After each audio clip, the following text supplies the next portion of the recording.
যদি প্রতিবাদ না করেন তাহলে আপনি স্বৈরাচার, আর যদি প্রতিবাদ করেন তাহলে আপনি রাজাকার। এখন আমরা আছি মিডিল পয়েন্টে।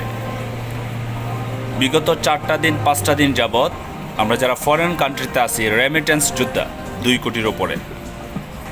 আমরা না আমাদের পরিবারের সাথে কারোর সাথে কন্টিনিউ কথা বলতে পারতেছি, না আমরা আমাদের দেশের পরিস্থিতিটা ভালো দেখতে পারতেছি। সবাই চুপ, কিন্তু সবাই তার মনে মনে কিন্তু কান্না করতেছে। আমিও তার ব্যতিক্রমী কিছু না।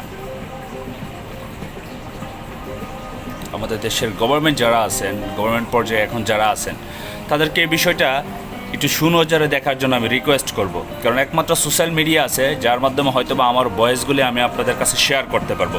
অবশ্যই কোটা আন্দোলনকে আমরা সহমত করি। কারণ কেন সহমত করি? কারণ আমি যুদ্ধ করার জন্য চান্স পাই নাই। আমি যদি যুদ্ধ করার জন্য চান্স পাইতাম তাহলে আমি মুক্তিযুদ্ধ হইতাম। আর দ্বিতীয়ত হচ্ছে, মুক্তিযুদ্ধ হওয়ার পরে কি হবে? বাংলাদেশে যে চাকরির অবস্থা, সরকারে তো কোনো ফ্যাসিলিটি দিতে পারতেছে না। পড়াশোনা করার পরে লক্ষ লক্ষ স্টুডেন্ট বেকার। কোটা আন্দোলন এটা হতেই পারে, নর্মাল। কিন্তু কোটা আন্দোলনের মাধ্যমে আপনি আরও যে হয়রানি করতেছেন আমাদেরকে, এটা কি খুব ভালো?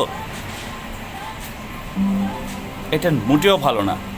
আর যারা এই জিনিসটাকে যারা সহমত করতেছে তারা অবশ্যই স্বৈরাচারী। কারণ আমরা তো এই বাংলাদেশ চাই না, যে বাংলাদেশে আমরা স্বাধীনভাবে বাঁচতে পারবো না, যে বাংলাদেশে আমরা স্বাধীনভাবে কথা বলতে পারবো না। আমাদের ইকুয়াল হওয়া দরকার।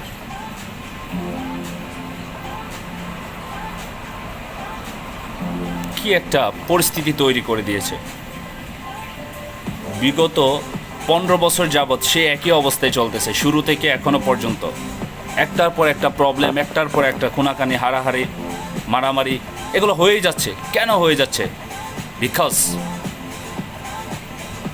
আমরা গভর্নমেন্টরা এখনো পর্যন্ত সঠিক এবং ভালো সিদ্ধান্ত নিতে পারি নাই, যে সিদ্ধান্তের মাধ্যমে দেশের মানুষ ভালো থাকবে, দেশের মানুষ সুস্থ থাকবে, দেশের আরও উন্নতি হবে।